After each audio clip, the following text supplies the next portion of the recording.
Hello students, welcome back to my channel. आज हम इस वीडियो के अंदर करंट अफेयर पे फोकस करेंगे और करंट अफेयर के क्वेश्चंस करेंगे। और आपको तो पता ही है कि करंट अफेयर से क्वेश्चंस कितने ज़्यादा एग्जाम में पूछे जाते हैं, यानी कि बहुत ही ज़्यादा इंपॉर्टेंट आपका टॉपिक हो जाता है। तो करंट अफेयर क्वेश्चन करें उससे पहले आपसे रिक्वेस्ट है कि इस वीडियो को जल्दी से क्या करना है, चैनल को सब्सक्राइब, वीडियो को लाइक करना है, शेयर करना है अपने फ्रेंड्स के साथ में जो भी तैयारी कर रहे हो, और चैनल के साथ जुड़ने के लिए चैनल को सब्सक्राइब जल्दी से कर लीजिए। तो चलिए सबसे पहले क्वेश्चन पे चलते हैं कि प्रतिवर्ष पूरे भारत में संविधान दिवस यानी कि इंडियन कॉन्स्टिट्यूशनल डे किस तारीख को मनाया जाता है? 23 नवंबर, 25 नवंबर, 26 नवंबर या फिर 28 नवंबर? तो दोस्तों 26 नवंबर को इंडियन कॉन्स्टिट्यूशनल डे मनाया जाता है। अब इसको क्या हुआ था कि 26 नवंबर को राष्ट्रीय कानून दिवस के रूप में भी जाना जाता है, यानी कि इसको हम जो इंडियन कॉन्स्टिट्यूशनल डे है इसको राष्ट्रीय कानून दिवस के रूप में भी जानते हैं। और इसकी जो लागू हुआ था वो कब हुआ था? 26 नवंबर 1949 को ही देश की संविधान सभा ने वर्तमान संविधान सभा को विधिवत रूप से अपनाया था, और हालांकि इसे 26 जनवरी 1950 को लागू किया गया था। ठीक है, तो चलिए नेक्स्ट क्वेश्चन पे चलते हैं। नेक्स्ट क्वेश्चन क्या कहता है कि हाल ही में कौन संजीव कपूर के स्थान पर भारतीय वायुसेना मुख्यालय के नए महानिदेशक बने हैं? रणजीत सिंह, अनिल अग्रवाल, सीताराम चौधरी, मकरंद रानाडे। तो जो मकरंद रानाडे हैं ये आपके क्या बने हैं? जो संजीव कपूर है उनके स्थान पर वायुसेना प्रमुख के महानिदेशक बने हैं। ठीक है, चलिए अगला क्वेश्चन कहता है कि हाल ही में कौन भारत की पहली एयरपोर्ट महिला फायर फाइटर बनी है? गीतिका कौल, दीपिका ठाकुर, दिशा नायक, शीतल महाजन। तो दोस्तों जो गोवा की जो दिशा नायक हैं वो आपकी फर्स्ट महिला फायर फाइटर बनी है। ठीक है, एयरपोर्ट महिला फाइटर। चलिए हाल ही में अनुमुला रेवंत रेड्डी किस राज्य के नए सीएम बने हैं? तो दोस्तों आपको पता है कि 5 राज्यों में चुनाव हुए थे, तेलंगाना, मिजोरम, तेलंगाना, राजस्थान, मध्य प्रदेश और झारखंड। तो जो अनुमुला रेवंत रेड्डी हैं वो आपके मिजोरम के सीएम नियुक्त हुए हैं, जो कि कांग्रेस पार्टी के हैं। ठीक है, चलिए वज्र प्रहार 2023 किन देशों के बीच एक संयुक्त अभ्यास है? ठीक है, भारत और संयुक्त राज्य अमेरिका, भारत और मंगोलिया, भारत और नेपाल या फिर भारत और बांग्लादेश? तो दोस्तों भारत और संयुक्त राज्य अमेरिका यानी कि United states of America and Bharat के बीच में वज्र प्रहार 2023 अभ्यास होता रहता है। ठीक है, चलिए नोआ दिहिंग संगीत मेंढक एक नई खोजी गई प्रजाति है जो किस राज्य में पाई जाती है? मिजोरम, मेघालय, अरुणाचल प्रदेश या फिर आपका मणिपुर? तो आपका आंसर क्या है? जो ये प्रजाति है वो अरुणाचल प्रदेश में पाई जाती है। और दोस्तों ये नोआ दिहिंग जो संगीत मेंढक है एक नई प्रकार की प्रजाति है जो कि अरुणाचल प्रदेश में खोजी गई है, और ये जो इस अरुणाचल प्रदेश के नामदाफा कमलांग प्रदेश में पाई जाती है, और इसका नाम नोआ दिहिंग नदी के नाम पर ही रख दिया गया है। ठीक है, चलिए अगले क्वेश्चन पे पढ़ लेते हैं। दोस्तों एक चीज़ मैंने देखी है कि आप लोग क्या है कि वीडियो को देखते हैं लेकिन जो हमारे एफर्ट्स होते हैं उनके बारे में आप कोई प्रयास नहीं करते हैं। हम आपके लिए वीडियो रिकॉर्ड करते हैं, वीडियो शूट करते हैं, प्रिपेयर करते हैं, पीपीटी बनाते हैं। आपको करना क्या है, आपको सपोर्ट करना है तो आप हमारे वीडियो को लाइक, शेयर और चैनल को सब्सक्राइब कर दीजिए। कमेंट करके आप कोई प्यारी सी कमेंट कर सकते हैं, या आपके मन में जो भी दुविधा है, कोई क्वेश्चन है तो उसको पूछ सकते हैं। ठीक है, इतना हमें चाहिए होता है, तो इतना तो आप कर ही सकते हैं। चलिए अब अगला क्वेश्चन क्या कहता है कि हाल ही में कौन एमी अवार्ड जीतने वाली प्रथम भारतीय महिला बनी है? वीर दास, कल्पना दास, एकता बसु या एकता कपूर? तो दोस्तों फ्रेंड्स, मित्र, आपकी जो एकता कपूर हैं इन्होंने हाल ही में एमी अवार्ड जीता है महिला कैटेगरी के अंदर, और पुरुषों में वीर दास ने भी एक एमी अवार्ड जीता है। ठीक है, चलिए किश्तवाड़ केसर के लिए किस राज्य या फिर केंद्र शासित प्रदेश को भौगोलिक संकेत यानी कि जीआई टैग प्राप्त हुआ है? भौगोलिक संकेत यानी कि जीआई टैग, जियोग्राफिकल टैग प्राप्त हुआ है। और ऑप्शंस हैं आपके उत्तर प्रदेश, पंजाब, जम्मू एंड कश्मीर, हिमाचल प्रदेश। तो आपका आंसर क्या हो जाता है? जम्मू एंड कश्मीर को आपको जीआई टैग मिला हुआ है। किसके खेत में, किस चीज़ के लिए? किश्तवाड़ केसर के लिए। ठीक है, किस सुंदरी ने मिस यूनिवर्स 2023 का खिताब अपने नाम पे हासिल किया है, अपने जीता है? अनाटोनिया Thailand, Shweta Sharda Bharat, Sheynnis Palacios Nicaragua की हैं और मोरे बिल्सन ऑस्ट्रेलिया की। तो आपका आंसर क्या हो जाता है? सैनिस पलासियो जो निकारागुआ की हैं, इन्होंने मिस यूनिवर्स 2023 का खिताब अपने नाम पे किया है। ठीक है, चलिए अगला क्वेश्चन कहता है कि किस भाषा के लेखक पेरुमल मुरुगन ने वर्ष 2023 का जेसीबी अवार्ड जीता है? तो दोस्तों ये कौन सी भाषा में जीता है, ये किस भाषा के लेखक हैं? तमिल, कन्नड़, पंजाबी और मारवाड़ी। तो दोस्तों इसका आंसर है आपका तमिल। इन्होंने तमिल भाषा के माध्यम से, तमिल भाषा के लेखक है ये पेरुमल मुरुगन। इन्होंने फायर वर्ल्ड के लिए साहित्य का छठा जेसीबी पुरस्कार अपने नाम पे हासिल किया है, इन्होंने जीता है। और इसका तमिल से इंग्लिश में अनुवाद किसने किया है? जननी कन्नड़ द्वारा सफलतापूर्वक इसका अनुवाद कर दिया गया है, क्या? जननी कन्नड़ के द्वारा। चलिए अगले क्वेश्चन से चलते हैं। हाल ही में जेवियर माइली किस देश के नए राष्ट्रपति बने हैं?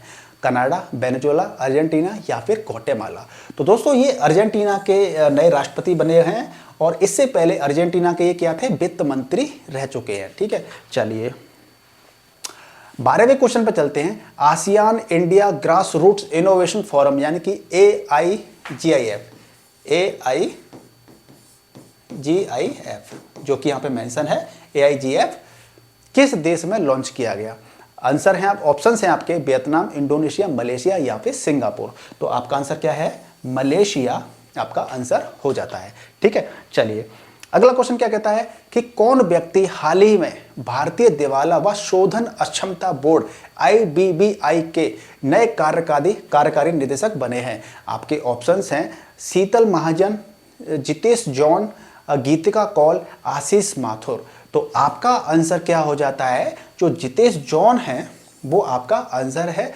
और ये क्या है? ये आपके जो भारतीय आर्थिक सेवा के 2001 बैच के अधिकारी जितेश जॉन हैं। ठीक है, चलिए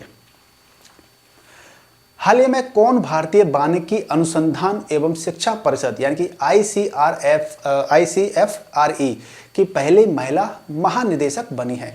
गीतिका कौल, कंचन देवी, अनिता देसाई या फिर शीतल महाजन जी हैं?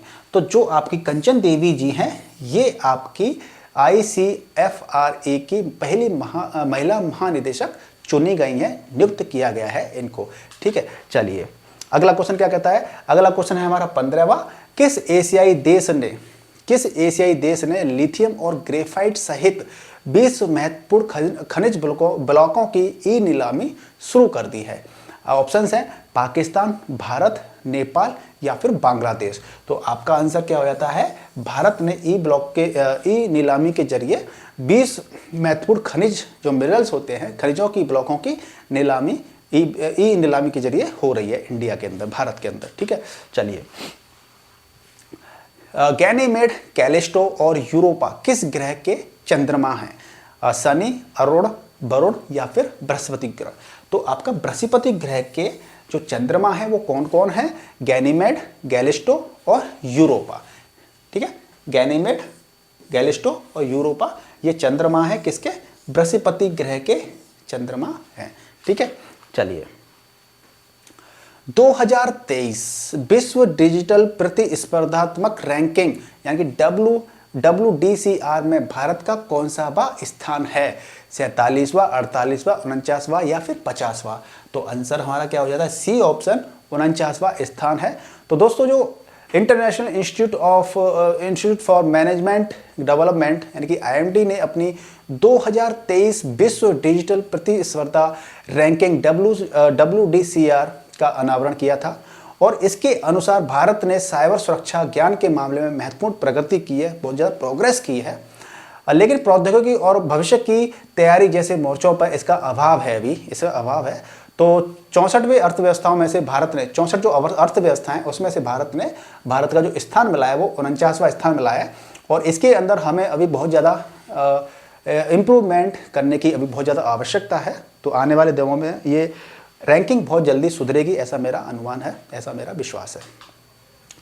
हवाई वितरण अनुसंधान एवं विकास प्रतिष्ठान ADRDE किसके अंतर्गत एक रक्षा अनुसंधान प्रयोगशाला है?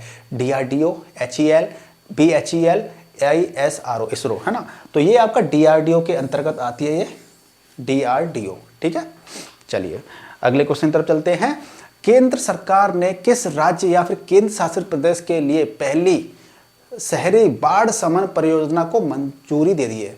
बाढ़ शमन परियोजना को मंजूरी दे दी है तमिलनाडु, आंध्र प्रदेश, कर्नाटक या फिर आपका क्या आंसर हो सकता है? केरल। तो आपका आंसर क्या है? तमिलनाडु को ये मंजूरी दी गई है, ठीक है। चलिए अगला क्वेश्चन कहता है कि हाल ही में लालदोहोमा भारत के किस उत्तरी पूर्व राज्य के नए मुख्यमंत्री चुने गए हैं या बने हैं? मणिपुर, मेघालय, सिक्किम या फिर मिजोरम। तो दोस्तों जो JPM यानी कि जोरम पीपल्स मूवमेंट के 43 वर्षीय क्या है 43 वर्षीय लालदोहोमा क्या करे हैं, जो आपका मिजोरम है उसके नए मुख्यमंत्री चुने गए हैं। जैसा कि आपको मैं बता दूं कि ये कैसे चुने गए हैं। अभी हाल ही में 5 राज्यों के चुनाव हुए थे। मिजोरम है आपका, तेलंगाना है, छत्तीसगढ़ है, मध्य प्रदेश है और राजस्थान है, ठीक है। जिनमें से राजस्थान, मध्य प्रदेश और छत्तीसगढ़ में BJP की सरकार आई है और जो मिजोरम है वो आपका ZPM है, ZPM, ठीक है। ZPM यानी कि जोरम पीपल्स मूवमेंट, ये आपके मुख्यमंत्री बने हैं। और तेलंगाना में रेवंती रेड्डी बने हैं जो कि आपके कांग्रेस के विधायक हैं, वो अब CM बन गए हैं। हाल ही में कौन भारत की पहली महिला सशस्त्र बल में सहायक D कैंप यानी कि ADG बनी है? शीतल महाजन, मनीषा पांडे, दिशा नायक या फिर गीतिका कौल। जो मनीषा पांडे जी हैं ये आपकी पहली ADG बनी है, जो कि मनीषा को मिजोरम के राज्यपाल डॉक्टर हरि बाबू कम्मपति ने ADG नियुक्त किया है, ठीक है। चलिए अगला क्वेश्चन कहता है कि कांगला पैलेस किस राज्य का ऐतिहासिक एवं पुरातत्विक स्थल है? मेघालय, मिजोरम, मणिपुर या फिर सिक्किम। तो दोस्तों मणिपुर का ये कांगला पैलेस काफ़ी ऐतिहासिक स्थल है और आपको पता ही है कि मणिपुर के अंदर काफ़ी दो समुदायों के बीच में काफ़ी उधर दंगे चल रहे थे, लड़ाइयाँ हो रही थी, काफ़ी उत्पात मच रहा था। लेकिन अभी स्थिति तनावपूर्ण में नहीं है, अभी स्थिति काफ़ी नियंत्रण में है, ठीक है। आप इस चीज़ को क्वेश्चन को एक दूसरे रिलेट करके भी याद कर सकते हैं। चलिए 23वें क्वेश्चन पे चलते हैं। विश्व जलवायु शिखर सम्मेलन, जो जलवायु कार्रवाई शिखर सम्मेलन 2023 का मेजबान कौन सा देश कर रहा है, कौन सा शहर कर रहा है? Basically Dubai, Singapore, Abu Dhabi या फिर रियाद। तो आपका आंसर क्या कहता है कि दुबई ये मेजबानी कर रहा है किसकी? विश्व जलवायु कार्रवाई शिखर सम्मेलन की। तो ये 28वीं बैठक होने जा रही है जिसे COP28 के रूप में भी जाना जाता है। ये बेसिकली अभी आपकी हो चुकी है और जलवायु परिवर्तन पर वैश्विक शिखर सम्मेलन उत्सर्जन को कम करने और चरम मौसम की घटनाओं से निपटने में विकासशील देशों का समर्थन करने पर केंद्रित होगा। यहाँ पे ये क्वेश्चन थोड़ा पुराना हो गया है, ये हो चुका है अभी, ठीक है। चलिए हाल ही में कौन सा सियाचिन पर तैनात होने वाली प्रथम महिला चिकित्सक अधिकारी बन गई हैं? Captain Arushi Khanna, captain Komal Sharma, captain गीतिका कौल, कैप्टन मनीषा चौधरी। तो दोस्तों जो गीतिका कौल हैं ये आपकी अधिकारी सियाचिन क्षेत्र में बन चुकी हैं, अधिकारी मुख्य महिला चिकित्सा अधिकारी बनी है। चलिए अगला क्वेश्चन, सतलज नदी में कौन सा दुर्लभ तत्व खोजा गया है? टेंटनम, क्रिप्टन, क्यूरियम या कॉर्प्रियम। तो आपका आंसर क्या है? टेंटम।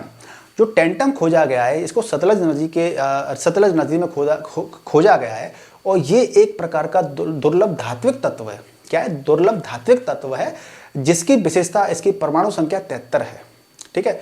और ये एक परमाणु के भीतर प्रोटॉन की इस गिनती को दर्शाता है। ये काफ़ी वजनदार है, कठोर है और टेंटलम वर्तमान में विभिन्न अनुप्रयोगों में प्रयुक्त होने वाला सबसे अधिक संरक्षित प्रतिरोधी धातुओं में से एक है, ठीक है। चलिए अगला क्वेश्चन की तरफ बढ़ लेते हैं। BBC 100 महिला सूची 2023 में कितने भारतीय शामिल हैं? 2, 3, 4, 5। तो दोस्तों 3 शामिल हैं, 3 शामिल हैं। कौन कौन शामिल हैं उनकी हम बात कर लेते हैं। तो नेशनल जियोग्राफिक फोटोग्राफर आरती कुमार राव हैं पहले, ठीक है, एक ये हो गई। और आपकी एक क्या है जो भारतीय क्रिकेट टीम की कप्तान है हरमनप्रीत कौर हैं और हमारे बॉलीवुड की अभिनेत्री दिया मिर्जा जी हैं। तो तीनों को शामिल किया गया है।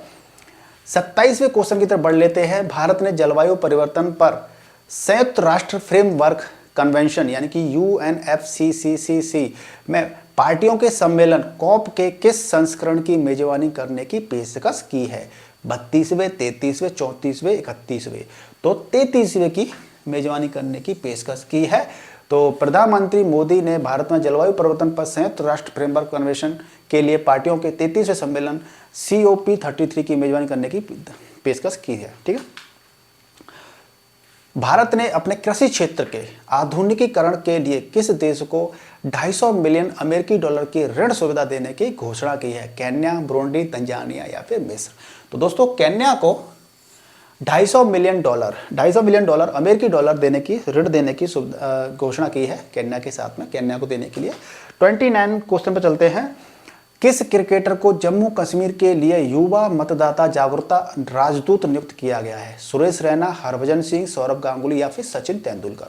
तो जो सुरेश रैना है उनको नियुक्त किया है। आखिरी क्वेश्चन पर चलते हैं इस वीडियो का।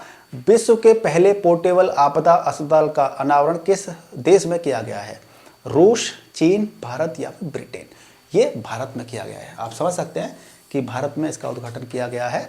तो विश्व के पहले पोर्टेबल आपदा अस्पताल, पोर्टेबल यानी कि अस्पताल एक जगह से दूसरी जगह पर ले जाना, इस तरह का अनावरण भारत में किया गया है। तो मित्रों, साथियों, आपने इस वीडियो के अंदर करंट अफेयर क्वेश्चन किए। आप अगर अपनी करंट अफेयर क्वेश्चंस की तैयारी को प्रॉपर तरीके से करना चाहते हैं तो आपको करना यह है कि आपको इस वीडियो को लाइक करना है, शेयर करना है और चैनल से जल्दी से जुड़ जाइए, जिससे कि आपके पास हमारे सारे वीडियोस के नोटिफिकेशन पहुंचते रहेंगे और आपको आपकी तैयारी प्रॉपर तरीके से होती रहेगी। तो चलिए मिलते हैं आपको नेक्स्ट वीडियो में। तब तक गुड बाय, टेक केयर, जय हिंद, जय भारत।